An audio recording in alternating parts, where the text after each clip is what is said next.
மாற்றுக்குரல் நேயர்களுக்கு வணக்கம். நான் கசாலி. ஆ மாற்றுக்குரல் தினந்தோறும் உங்களுக்கு வெளிநாட்டு செய்திகளையும், உள்நாட்டு செய்திகளையும் வந்து நிறைய குடுத்துக்கிட்டு இருக்கு. ஸோ, அது சம்மந்தமா இன்னைக்கு வந்து ஜியோ பாலிடிக்ஸ்ல பேசப் போறோம்.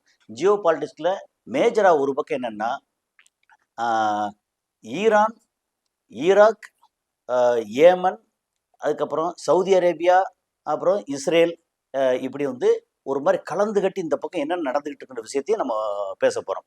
ஓகே. இப்போ நம்பர் 1 என்னன்னா, சவுதி அரேபியா தான் வந்து இன்னைக்கு வந்து டாக் ஆஃப் த நியூஸ் அப்படின்னு வச்சுக்கலாம். ஒரு முக்கியமான பிரைம் நியூஸ் வந்து சவுதி அரேபியா. இந்த சவுதி அரேபியா என்ன நடக்குது அப்படின்னா, சவுதி அரேபியாவோட மேஜர் வருமானம் என்ன அப்படின்னு எடுத்தாச்சுன்னா, இங்க வந்து அ ஆயில் ஆயில் எக்ஸ்ப்ளோர் பண்ற இடம். நம்பர் 2 வந்து அப்புறம் வந்து ஆயில ரிஃபைன் பண்றது. நம்பர் 3 வந்து ரிஃபைன் பண்ண ஆயில வந்து அல்ல க்ரூட் ஆயில எக்ஸ்போர்ட் பண்ணுவாங்க. ரிஃபைன் பண்ண ஆயில எக்ஸ்போர்ட் பண்ணுவாங்க. அதுக்கப்புறம் வந்து பை ப்ராடக்ட் பண்ணுவாங்க. அந்த பை ப்ராடக்ட்ல ரொம்ப ரொம்ப முக்கியமான 2 விஷயம் வந்து எனக்கு தெரிஞ்ச விஷயம். நம்பர் 1 வந்து மெத்தனால். நம்பர் 2 வந்து யூரியா. அதுக்கப்புறம் இந்த பிளாஸ்டிக்கு மத்த அந்த அதுலேருந்து வரக்கூடிய கேஸ் ஐட்டம் இது எல்லாத்தையும் வந்து நாஃப்தா அதுன்னு சொல்லி ஒரு நிறைய அந்த கேஸ் ஐட்டங்கள்லாம் இருக்கு. அதெல்லாம் வந்து பை ப்ராடக்ட். இப்ப என்னன்னா, யான்பு வந்து ரிஃபைன் பண்ணி ரிஃபைனரி அத பண்ணி அங்க வந்து பெட்ரோல், டீசல் இந்த மாரி ஐட்டங்கள வந்து வெளியேத்துறது. அதுக்கப்புறம் கடைசி தார் வரைக்கும். பெட்ரோல், டீசல், நாப்தா, மெத்தனால் எல்லாம் எடுத்து தார் வரைக்கும். அப்புறம் இங்க ஜுபைல் அப்படின்னு சொல்லிட்டு ஈஸ்டர்ன் ப்ராவின்ஸ் அந்த சைடுல இருக்கு.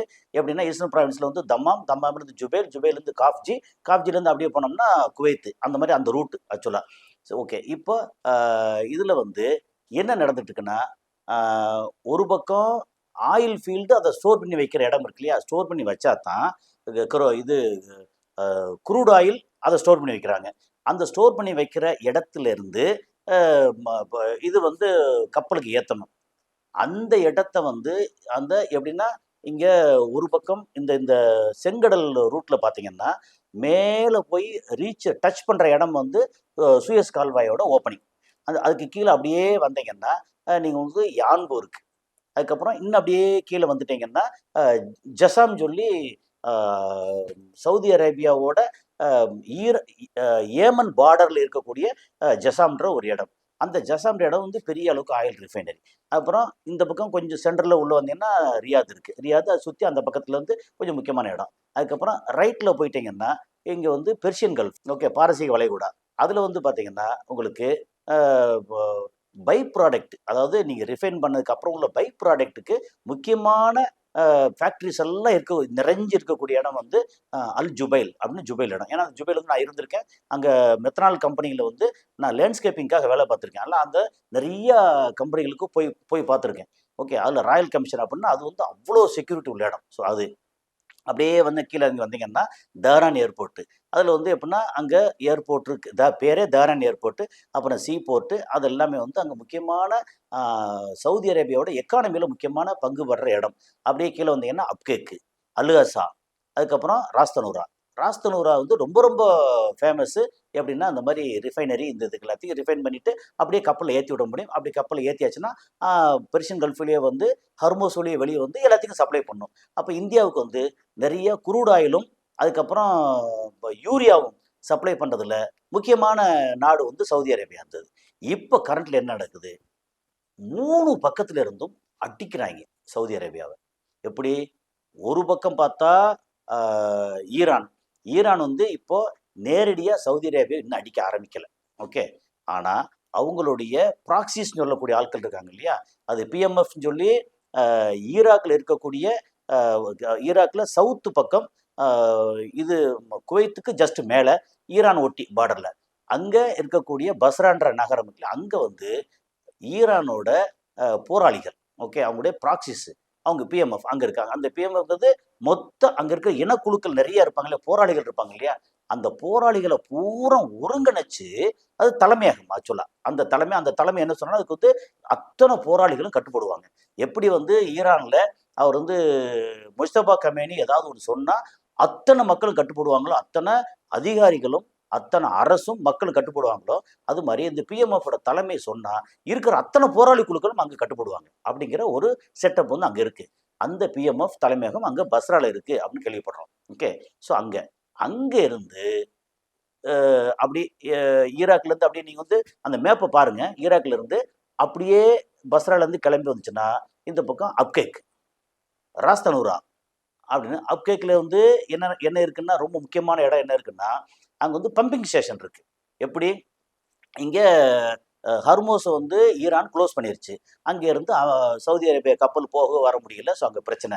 அதனால என்ன பண்ணிட்டாங்கன்னா, இந்த அப்கேக்கு இந்த சைடில் அப்கேக்கிலேருந்து இது வந்து ஈஸ்டர்ன் சைடு இருக்குது. அப்படியே இந்த நிலத்து வழியே வந்து சவுதி அரேபியா அப்படியே கிராஸ் பண்ணி அப்படியே இந்த கடைசிக்கு போனால் இது வந்து செங்கடல் வந்துடுது, ரெட் சி. அப்போ செங்கடலில் வந்து அங்கே யான்பு அப்படின்ற இடம் இருக்குது. ஓகே, யான்புங்கிறது முக்கியமான துறைமுகம், முக்கியமான இடம். அப்போ அங்கே வரைக்கும் வந்து பைப்லைன் போகுது. அந்த பைப்லைனுக்கு இங்கே உற்பத்தி ஆகக்கூடிய குரூட் ஆயில் இருக்கு இல்லையா, குரூட் ஆயிலாக இருக்கட்டும், மற்ற வேறு ஆயிலாக இருக்கட்டும், எதுவாக இருக்கட்டும், அதை வந்து பம்ப் பண்ணக்கூடிய பம்பிங் ஸ்டேஷன்.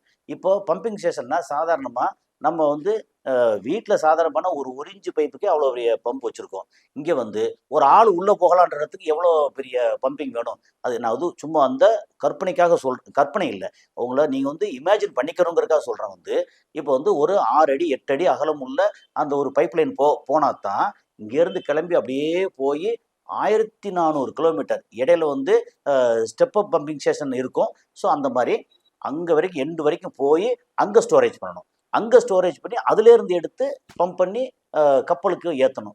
ஏன் இவ்வளோ விளக்கமாக சொல்கிறேன் அப்படின்னா, இந்த பம்பிங் ஸ்டேஷன் எவ்வளோ முக்கியமானதுன்னா, இந்த பம்பிங் ஸ்டேஷன் ஸ்டார்ட்டை வந்து இது இடத்துல அடித்தாச்சுன்னா நம்ம வந்து காலை உடைச்ச மாதிரி ஓட்டப்பந்தயத்தில் கலந்துக்க முடியாது, நடக்க முடியாது. நடந்தானே முதல்ல ஓட்டப்பந்தயத்தில் கலந்துக்க முடியும். ஓட்டப்பந்தயத்தில் கலந்துக்கிறதுக்கு காலை உடைச்சாச்சுன்னு வச்சுக்கோங்க, இப்போ என்ன ஆகும்? அப்போ அப்கேக்கில் இருக்கக்கூடிய பம்பிங் ஸ்டேஷன் அதை வந்து இந்த பஸ்ராவில் இருக்கக்கூடிய போராளி குழு ட்ரோனை வச்சு அடிச்சிட்டாங்க. பயங்கரமாக எரியுது. ஓகே, இன்னொன்று அதுக்கு கொஞ்சம் கீழே அப்படி வந்தீங்கன்னா ராஸ்தனூராவில் வந்து ரிஃபைனரி, பயங்கரமான பெரிய ரிஃபைனரி அது.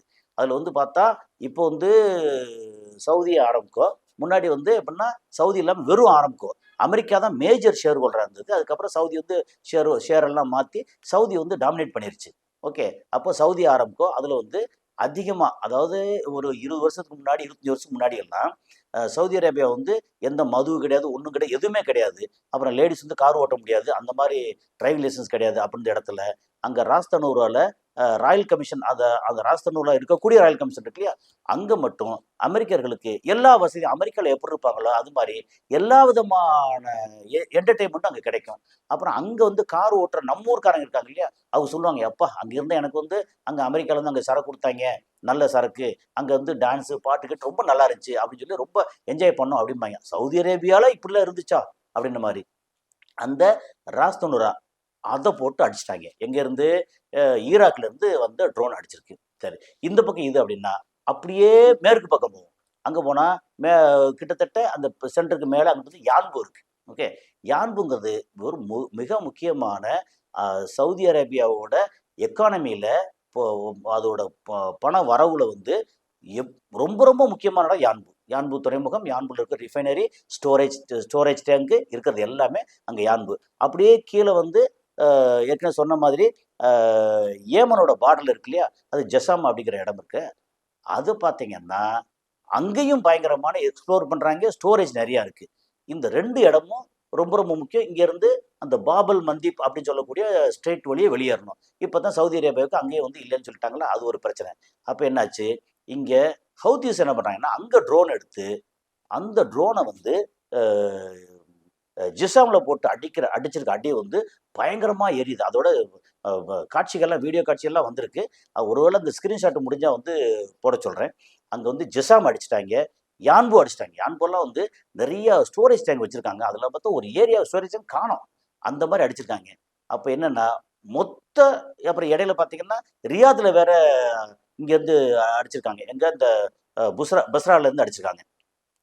அப்போது சவுதி அரேபியாவோட முக்கியமான எக்கானமி அப்படின்னா ராஸ்தனூரா, அப்கேக்கு, ரியாத்து, யான்பு, ஜசாம், இவ்வளோ இடம் அடி வாங்கிருச்சு. அப்போ நீ என்ன செய்வீங்க? கப்பலில் ஏற்றிட்டு அதுக்கப்புறம் அங்கேருந்து ஹர்மோஸ் வழியே எது நம்ம பெர்ஷியன் கல்ஃப் இருக்கு இல்லையா, பாரசீக வளைகுடா, அந்த கடல்ல இருந்து அப்படியே ஹர்மோஸ் வழியே வெளியே போக முடியாது. இந்த பக்கம் ரெட்சி வழியே பாபல் மந்திப் வழியே வெளியே போக முடியாது. 2 பக்கம் அடைச்சிட்டாங்க. இதுக்கப்புறம் இருக்கக்கூடிய கொஞ்சம் எண்ணெய்கள்லாம் ஏற்றிக்கிட்டு என்ன பண்ணாங்கன்னா, மேலே போகிறாங்க. ஓகே, அப்வேர்டு போகும்போது அங்கே சூயஸ் கால்வாய் இருக்குது. அந்த சூயஸ் கால்வாய் போகும்போது ஒரு எனக்கு தெரிஞ்சு ஒரு கப்பலுக்கு வந்து $1,000,000 அவங்க வந்து பே பண்ணணும். யாருக்கு? எகிப்துக்கு. இப்போ எகிப்தோட கையில் இருக்குது. அப்போ இங்கேருந்து கிளம்பி போய் நமக்கு வந்து இந்தியாவுக்கு வரணும், சைனாவுக்கு வரணும், ஜப்பானுக்கு போகணும், சவுத் கொரியா போகணும் அப்படின்னு சொல்லி இந்த மாதிரி கண்ட்ரிகள் எல்லாம் போகணும் அப்படின்னு சொல்லியாச்சுன்னா, தைவானுக்கு போகணும் அப்படின்னா கூட இங்கேருந்து சவுதி அரேபியாவிலேருந்து இப்போ யான்புலேருந்து வெளியேறி அப்படியே கீழே வந்தாங்கன்னா பாபல் மந்திப்புல இந்தியாவுக்கு ஈஸியாக வந்துடுவாங்க. ஸ்ரீலங்கா வழியே வந்துடலாம். இப்படி ஸ்ரீலங்கா தொட்டு வந்துடலாம். இங்கே இப்படி வந்துடலாம். அல்லது இப்படி ஸ்ரீலங்கா சுற்றி அப்படி போனால் சைனா போயிடலாம். நிறைய இடங்களுக்கு போயிடலாம். ஆனால் இப்போ வந்து யான்பு வழியே வெளியேறி மேலே போய் அதுக்கப்புறம் சூயஸ் கால்வாயை தாண்டி கிராஸ் பண்ணி அதுக்கப்புறம் அங்கேருந்து மத்திய தரைக்கடல் அதுக்கப்புறம் அப்படியே ஒரு பெரிய ரவுண்டு சுற்றி ஆப்பிரிக்கன் கண்டம் ஆப்பிரிக்கா நாடுகளில் மொத்த நாடுகள் இருக்குது. அத்தனை நாடுகளும் சேர்ந்த மொத்த கண்டம் அப்படியே கிளம்பி இப்படி வந்து அப்புறம் கீழே வந்து நன்னம்பிக்கை முனைன்னு சொல்லக்கூடிய கேப் ஆஃப் குட் ஹோப் அப்படின்னு சொல்லி சவுத் ஆப்பிரிக்காவோட கீழே பார்டர் நம்ம ஊரில் எப்படி வந்து இந்தியாவில் கன்னியாகுமரி முனை இருக்கோ அது மாதிரி அங்கே வந்து நன்னம்பிக்கை முனை. அதுலேருந்து அப்படியே வளைஞ்சு அதுக்கப்புறம் இந்தியாவுக்கு வரலாம், சைனாவுக்கு போகலாம், எல்லா இடத்துக்கும் போகலாம். அப்போது இப்படி நேர குறுக்க வர்றதுக்கும் அப்படி சுற்றி வர்றதுக்கும் என்ன வித்தியாசம்னா ஒரு 40 நாள் எக்ஸ்ட்ரா வரும்னு சொல்கிறேன். 40-45 நாள் எக்ஸ்ட்ரா வரும்னு சொல்கிறாங்க. அப்படி எக்ஸ்ட்ரா வரும் என்ன அர்த்தம் அப்படின்னா, இன்சூரன்ஸ் அதிகமாகுது. இப்போ அதுக்கான ஃபியூயல் வந்து கப்பல் போகிறதுக்கான ஃபியூல் அதிகமாகுது.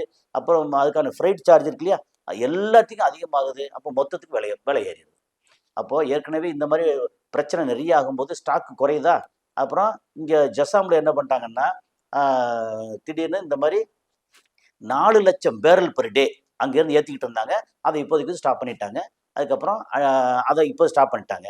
அதுக்கப்புறம் அங்கே வந்து என்ன சொல்லியிருக்காங்கன்னா, இது இப்போ ரிப்பேர் பார்க்குற வேலை நடந்துக்கிட்டு இருக்கு. ஏகப்பட்ட ஸ்கஃபோல்டிங் ஆட்கள் வந்து அங்கே உள்ள சேர்ந்துருக்காங்க. இன்ஜினியர்ஸ் கன்ஸ்ட்ரக்ஷனில் வந்து ஸ்கஃபோல்டிங் அதுன்னு போட்டு நிறைய வேலை பார்ப்பாங்க இல்லையா, அவங்க எல்லாம் வந்திருக்காங்க. அங்கே வந்து வேலை நடந்துக்கிட்டு இருக்கு. அது வந்து திரும்ப எல்லாம் ஓகே அப்படின்னா ஆகஸ்ட் 15க்கு அப்புறம் வந்து அதை திரும்ப அது வந்து அதோடைய ப்ராசஸ் அடுத்த கட்டத்துக்கு ப்ராசஸ் ஆரம்பிக்கும் அப்படின்னு சொல்கிறாங்க. ஸோ இந்த மாதிரி சவுதி அரேபியா வந்து பயங்கர அடி வாங்கியிருக்கு. சரி, அடி வாங்கின சும்மா இருப்பாங்களா? அவங்க என்ன பண்ணிட்டாங்கன்னா, துருக்கியிலேருந்து வாங்கின ஒரு நல்ல துருக்கியிலேருந்து சொல்லப்போனால் ஈரான் துருக்கி உலகத்தில் இன்னைக்கு வந்து ட்ரோன் டெக்னாலஜியில் டாப் அப்படி இருக்கு. அப்போது துருக்கியிலேருந்து வாங்கின அந்த ட்ரோனை வந்து ஏமன் மேலே அடிக்கிறதுக்கு அனுப்பிச்சிருக்காங்க. ஏமன் என்ன பண்ணிட்டாங்க, வெறுங்கால செருப்புல ஒன்றும் இல்லை, சாதாரண வெறுங்காலில் வந்து துப்பாக்கி வச்சு அவங்க இந்த இது வச்சுருப்பாங்க இல்லையா, லாங் ரேஞ்சு, அதை வச்சு அடிச்சிட்டாங்க. அடித்தா கீழே விழுந்து எரியுது பயங்கரமாக. அதோட ஃபோட்டோ வீடியோலாம் எக்கச்சக்கமாக வந்து பகிரப்படுது இங்கே. ஓகே, அப்புறம் இங்கே அமெரிக்காவோடு சேர்ந்து சவுதி அரேபியா என்ன பண்ணிட்டாங்கன்னா, ஈராக்கில் பஷ்ரா அப்படின்ற நகரத்தை வந்து அடித்து பிச்சிருக்காங்க பயங்கரமாக. ஏன்னா சும்மா விடுவாங்களா, அங்கேருந்து சவுதி அரேபியா சும்மா இருப்பாங்களா, அடிக்கிறாங்க. அப்போ என்ன, ஈரானுக்கு சப்போர்ட்டாக ஈராக்கில் ஒரு போர்ஷன், ஹவுதிக்கள் ஏமனி ஹவுதிக்கள் ஒரு போர்ஷன் அப்படின்னு எல்லாம் இங்கே வந்துட்டாங்க. அதுக்கப்புறம் ஈரானை திருப்பி அடிக்கிறதுக்கான இடமே இல்லைன்ற அளவுக்கு Kuwait out, Bahrain out, Qatar வந்து பார்ட்லி அவுட்டு, அதுக்கப்புறம் யுஏஇ வந்து பயந்து கிடக்கு, அதுக்கப்புறம் ஓமான் வந்து நோ சொல்லிட்டாங்க, சவுதி அரேபியா சொல்லவே முடியல, ஏற்கனவே நிறைய அடி வாங்கிருச்சு. இந்த மாதிரி நேரத்தில் அங்கே ஐரோப்பா கண்ட்ரி, அதில் முக்கியமாக வந்து யூகே அண்டு ஃப்ரான்ஸு, ஜெர்மனி, இவங்கெல்லாம் வந்து நம்ம இடமெல்லாம் கொடுத்துட்டு இருந்தாங்க. இப்போ ஈரான் என்ன பண்ணிட்டாங்க, அப்படி வந்து ஒழுங்கு மரியாதை இல்லைன்னா எங்களோட மிசைல் வந்து உங்கள் நாட்டுக்கு வந்து சேரும் அப்படின்னு ஒன்று பயந்து போய், இல்லை இனிமேல் நாங்கள் வந்து எங்கள் தளத்திலிருந்து எங்கள் வான்பரப்புலேருந்து உங்களை அட்டாக் பண்ணுறதுக்கு வராது அப்படின்னு ஐரோப்பா நாடுகள் கிட்டத்தட்ட ஒரே ஒரு நாட்டை தவிர எல்லாத்தையும் முடிச்சிட்டாங்க. அதுக்கப்புறம் இந்த பக்கம் அப்படியே போனால் ரஷ்யா உக்ரைன். இந்த ரஷ்யா உக்ரைனை பார்த்தோம்னா, யுக்ரைன் வந்து இப்படி வச்சுட்டு, ஐயா ஈரான் ஐயா யார் நம்ம ஜெலன்ஸ்கி, நான் வந்து தெரியாமல் உன்னை அடிச்சிட்டேன், எவனோ சொன்னான்னு சொல்லி ஒரு ஒரு ஒரு கிறுக்கு போய் ஒருத்தன் சொன்னான்னு சொல்லிட்டு நான் உன்னை அடிச்சிட்டேன், என்னை வந்து மன்னிச்சிரு, என்னை ப்ளீஸ் நீ வந்து ரிவெஞ்ச் பண்ணிடாத, யுக்ரைன் மேலே அடிச்சிட, ஏற்கனவே நான் வந்து இவங்களால ரஷ்யாவால் தாங்க முடியாது அடி வாங்கியிருக்கோம், நீயும் அனுப்பிச்ச அப்படின்னா எங்களால் ஒன்றும் செய்ய முடியாது, ப்ளீஸ் மன்னிச்சு விட்டுரு அப்படின்னு சொல்லி கெஞ்சுறாங்க. அந்த செய்தியும் வந்திருக்கு. இந்த மாதிரி ஒரு சூழல் வந்து நமக்கு இதெல்லாம் பேசிக்கிட்டு இருக்கோம். இப்போ இந்தியா நிலைமை என்ன? இந்தியாவில் என்ன ஆக போகுது தெரில. இந்தியாவில் வந்து கேஸ் வந்து 50% சொந்த நிலத்துலேருந்து எடுக்கிறோம். இன்னும் 50% அங்கேருந்து கத்தார்லேருந்து வர்றது வரல, இங்கேருந்து வரல, ஒன்றும் தெரியல. இந்தியா கொஞ்சம் அலர்ட்டாக இருக்கிறதா கேள்விப்படுறோம். அலர்ட்டாக இருக்க எப்பவுமே நல்லது தான்.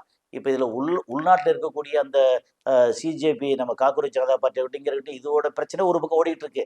அதை தாண்டி வெளிநாட்டு உறவுகளில் நம்ம தவறான புரிதலோட கால் எடுத்து வச்சிட்டோமோ, அல்லது ஏதாவது எப்ஸ்டீன் ஃபைலை வச்சு ஏதாவது நம்ம பயந்துட்டோமோ அப்படின்ற மாதிரி ஒரு பேச்சு இருக்கு. எது எப்படி இருந்தாலும் இதுவரைக்கும் நமக்கு தட்டுப்பாடு வரல. இனியும் தட்டுப்பாடு வந்து வரக்கூடாது. கூடிய சீக்கிரம் வந்து பேச்சுவார்த்தையில முடிச்சிடணும்னு நினைக்கிறோம். ஸோ என்னென்ன நடக்க போகுது அப்படிங்கிறத அடுத்த காலம் சந்திப்போம். நன்றி.